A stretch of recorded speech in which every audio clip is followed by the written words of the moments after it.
if you could subscribe or leave a like or leave a comment, I'd appreciate it very much. Thank you very much for watching. So I've been really busy this week on hay, and it's currently Sunday, which is the day I'll post this, and I'm busy at it now wrapping, and will be carting later on. So between the time it takes me to wrap these and having some lunch, I'll probably edit a video quickly of just at the hay a bit really. So that's it. Thank you for watching. Okay, now it's time for some Sunday lunch, lovingly prepared by me. That was 6 lamb burgers, 4 shish kebabs, a side order of couscous. Right. Bit of chicken, bit of gravy, bit of potatoes, bit of pudding. Right. Surely you can't be serious. I am serious. And don't call me Shirley.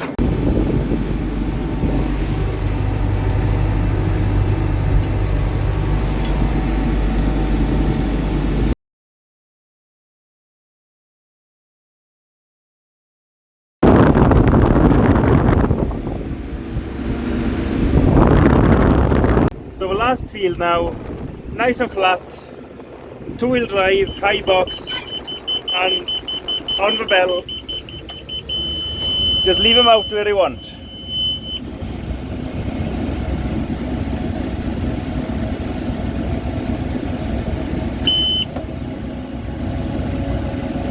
Just like that, no turning, nothing. Ideal.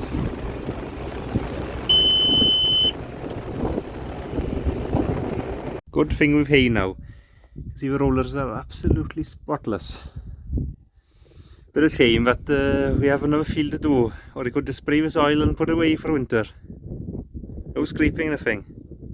I've also been using this blower lately to blow out my Radley. An oil cooler inside here, well, on these side plates.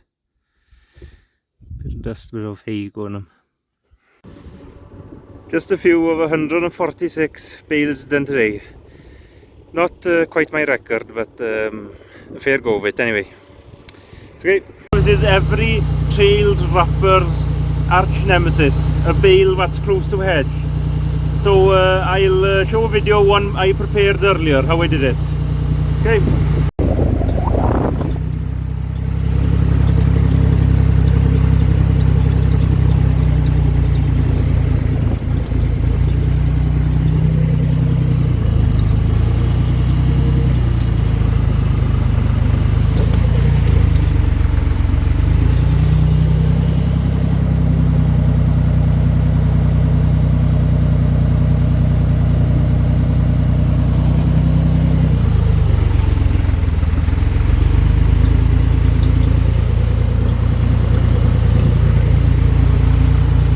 We like to put bales next to the hedge as it deters any birds from going on them.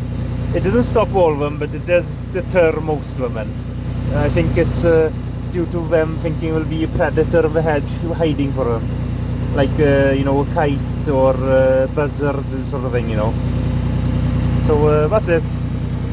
I'm going back to the yard now. There's about 51 all in line there.